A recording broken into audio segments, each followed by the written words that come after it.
Hello everybody. Before I start, this is my background and history. I was diagnosed as a baby-ish of getting anxiety, but at 25 I had the official term of general anxiety disorder. And last year I got diagnosed with autism level 2 without intellectual impairment, which is a very bizarre combination for autism. So, smile everyone, this is comedy and you look much more nervous than I am. And I'm the one who's standing up here talking about myself. You really should be relaxed because I have taken my meds today. Or have I? I think I took them. You know what? You guys look really scary. I'm going to take some more. What, would you like some?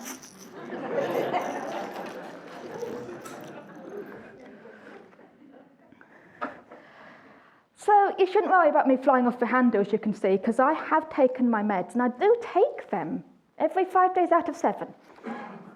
I would actually like to start by thanking the makers of sertraline, Lozanapan, and cats. And yes, I do mean saber-toothed tigers, because without them today, I would not be standing here talking to you guys. I'd probably be sitting over there in the corner rocking. But no, in actual seriousness, I would like to start in awarenessness by drawing your attention to this quote. For those who don't know it or can't read it, may God grant you the serenity to accept the things you cannot change, the courage to change the things you can, and the wisdom to know the difference. Because in all seriousness, that's something that speaks to me about accepting my limitations within mental health and disabilities. And that is the true key to wellness. And I would not be here today without that in all seriousness. But talking about cats and medication, anybody who knows anything about me knows that before the diagnosis even, I was known to be obsessed with cats. Now, if you've got a diagnosis, there's a special term for this. It's called a special interest. But most people just think of it as an obsession. And I like to think I take living with an obsession to a whole new level. A special interest or obsession can be anything and everything you can think of, from a subject at school, to a place on the map, to cars and vehicles. And you can be really specific too, so it could be a particular brand of car. But if you like cars, you don't sleep in your garage every night, do you? And if you love Ferraris, you don't break into the nearest Ferrari garage every night and sleep in one of their Ferraris. But mine's cats. So what do? I spend time with cats. I spend money on cats. I dream about cats.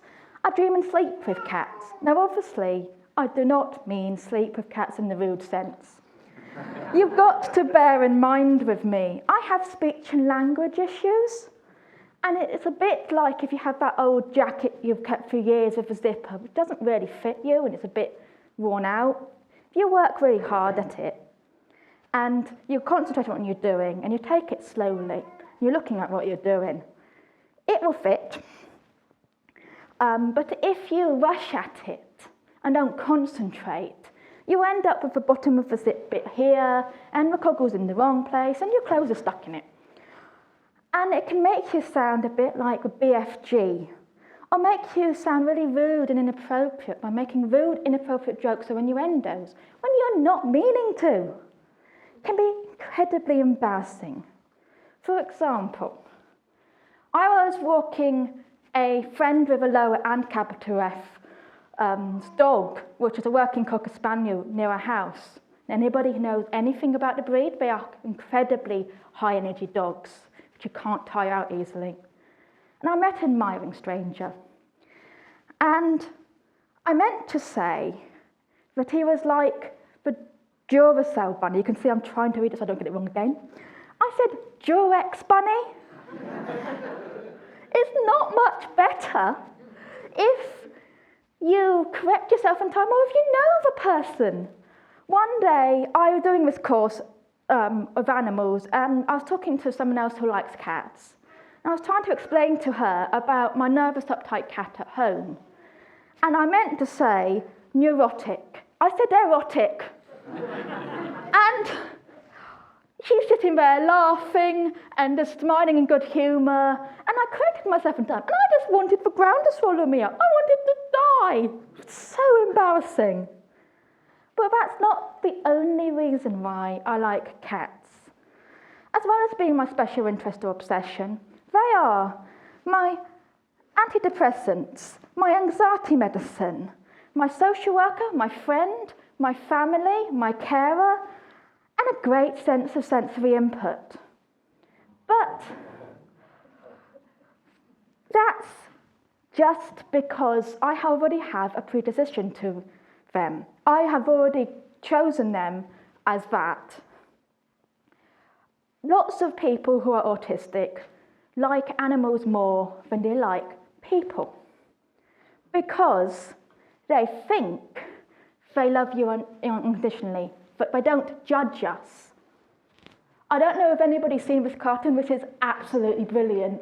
There's a few pictures of this guy with this cat on his lap saying to the cat, you know, I really like what I can talk to you and you don't judge me. And at the bottom of it, the same cat's saying to another cat, my human's weird, dude. And the other one's saying, they all are. I think it's because they don't talk back. So they're a bit like a sponge for our problems and our emotions and our issues. But it could be any animal.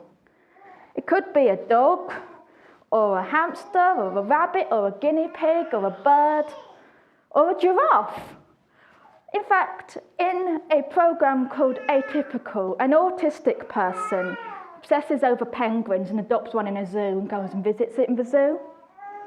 So it could be any animal. Now, you may be thinking that if you're so full of this subject, if this subject completely consumes you, it can be quite overwhelming.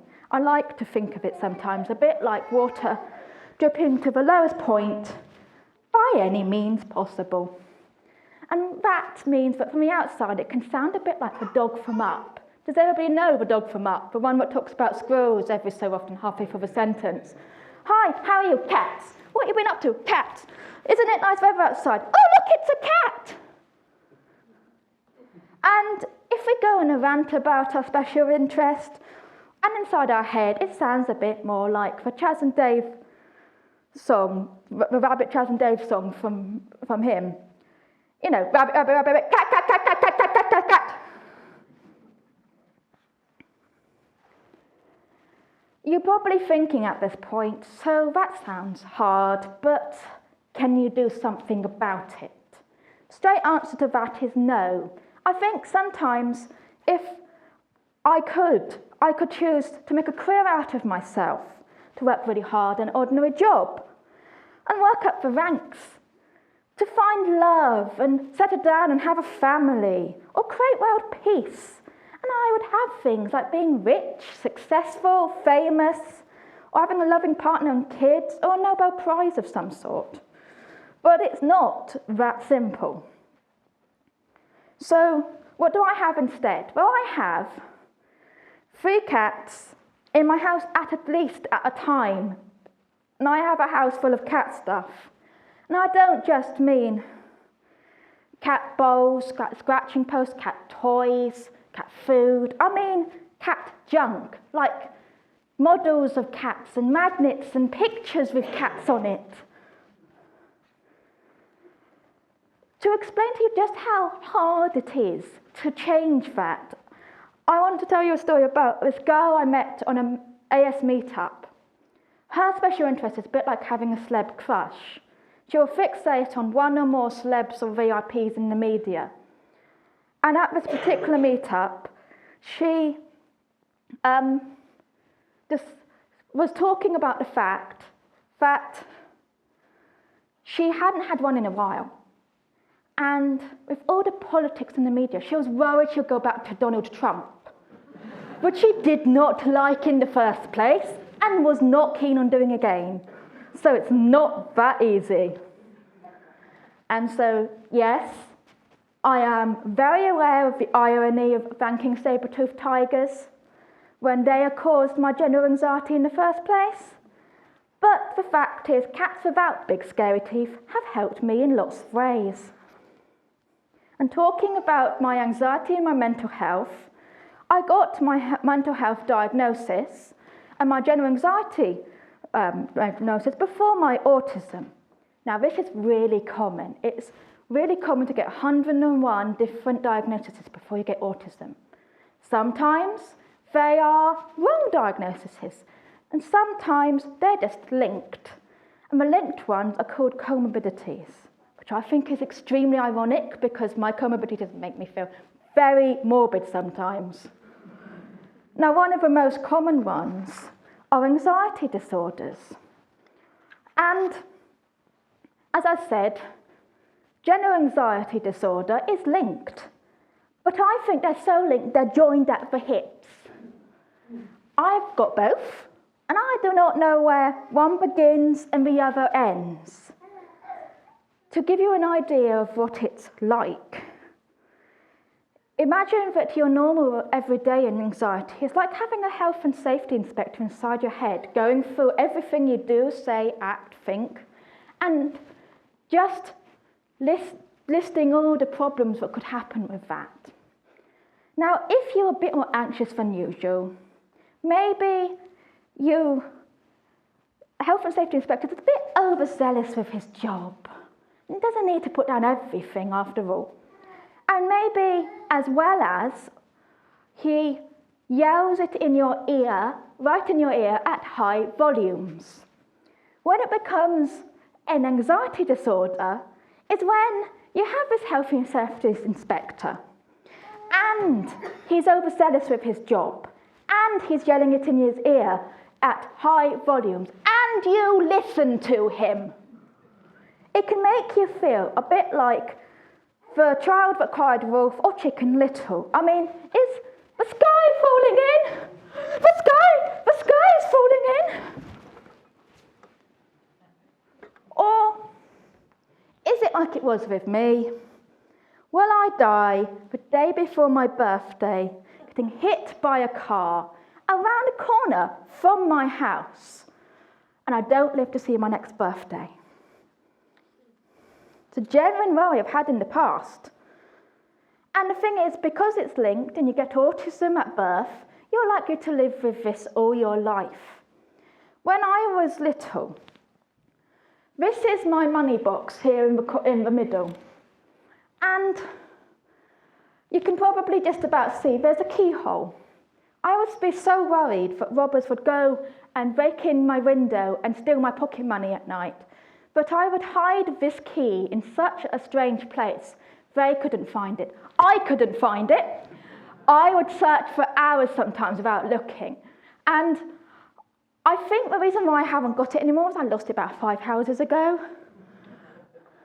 And to continue this saga, does everybody remember getting this at Christmas?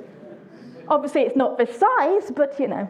So what would happen is that I would plot at night, but if they came through the window while I was in my bed, I would give them the chocolate money. Only I'd be so worried that this would happen after I'd eaten it. That I would save the wrappers and I would fold down the sides on the basis that, okay, chocolate money is realistic in the first place, and the wrappers are definitely going to be a better substitute. And I'm going to be brave enough to do this as a 5-year-old in the first place, rather than hiding or running from my mummy or crying. Or if I had an ounce of bravery, calling the police might be a better idea. You know what, though? Sometimes I feel like I have so many disabilities, difficulties, insecurities, mental health issues, but I think I have more of them than the DSM-5 in America.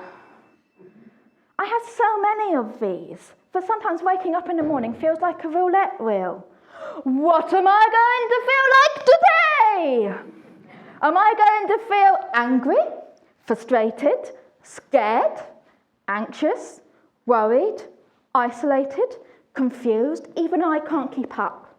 In fact, one of the reasons why I think I wear the same old Ugg boots, handbag and blue coat. I feel like I'm doing head, shoulders, knees and toes, everybody.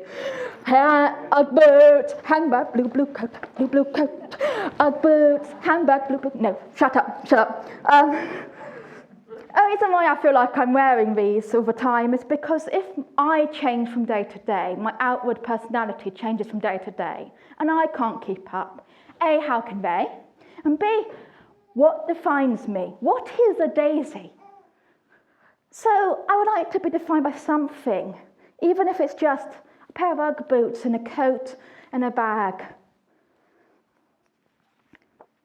Talking of confused, I'll just have some water. Talking of confusion, did you know that it doesn't actually get much less confusing just because you get a diagnosis? I think one of the most confusing things is the terminology that we all use.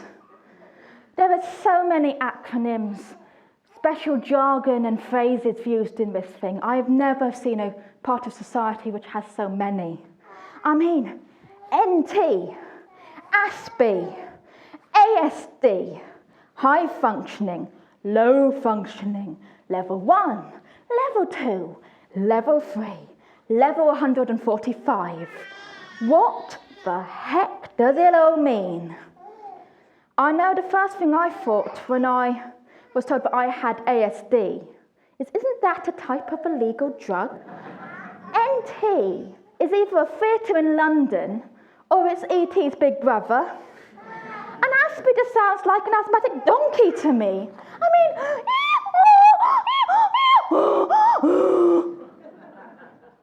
and to confuse you even more, they give you more, they take some out, just as you're learning them, and it's so confusing.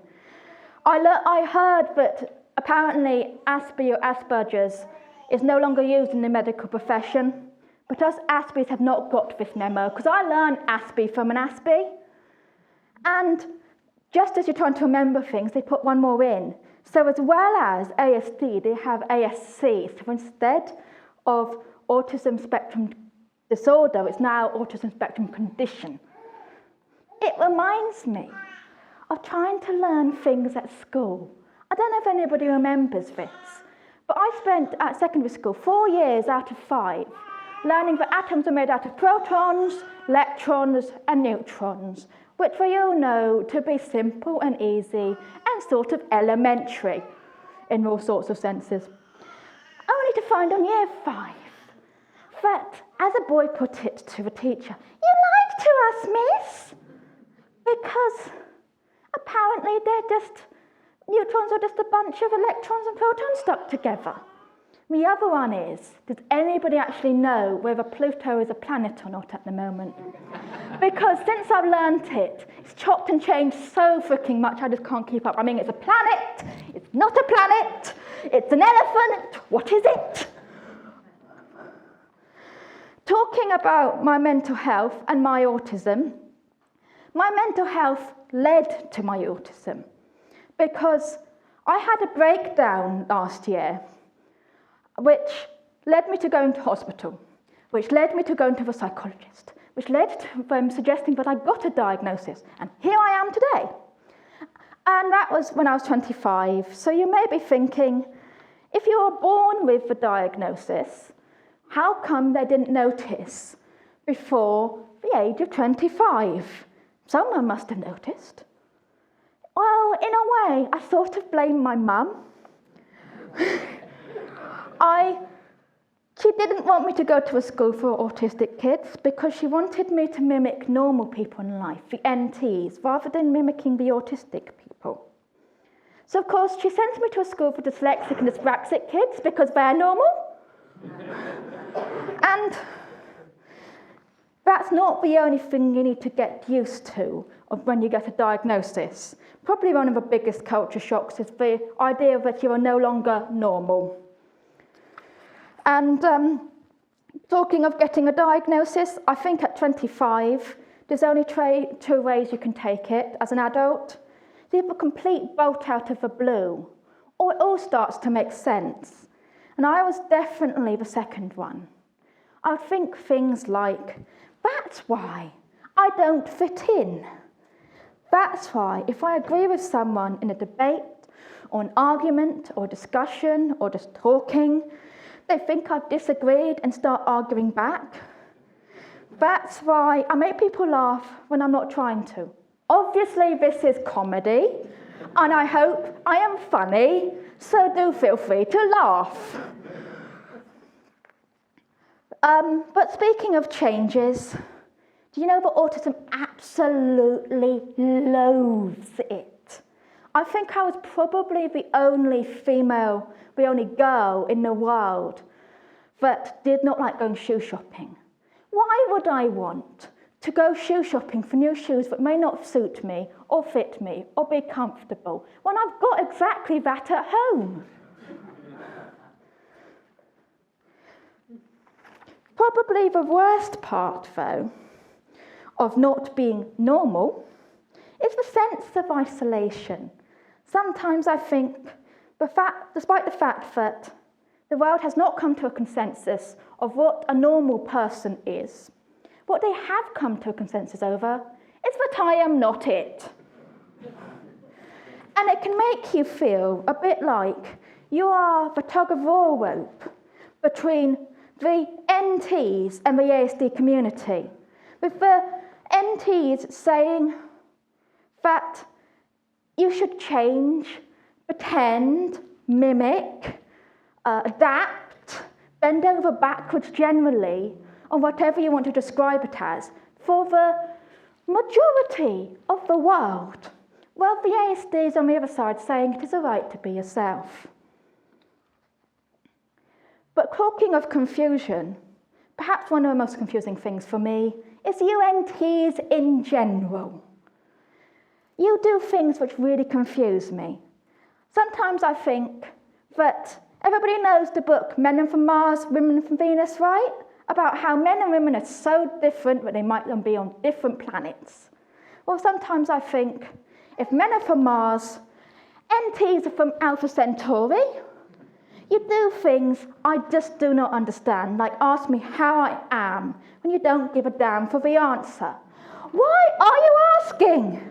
Why are you wasting my time, your time, the energy and effort, and the air around us on asking a question you do not want to know the answer for? And why are you surprised, therefore, when I answer? Okay, so I know what I've said so far may be a little confusing, but you can join my club because I have great jackets and badges. And I may have contradicted myself just a little, but the thing is, even before the diagnosis, I was describing myself as a contradiction. You know, when people say, describe yourself in a word, contradiction was that word. Because I can do really complex things, like write, produce, perform and memorize a long, complex play, but I cannot do easy things like unpack the dishwasher like everybody else. So, yes, in conclusion, welcome to my world. I won't say I hope you enjoy it, because I just stated that I don't, and I wouldn't wish something on you guys that I wouldn't wish on myself. But I think it's important to get me if there's anything to get. And I would really like to talk to you a bit more about it, but I've seen a cat over there, and I really want to see it before it goes. So, bye!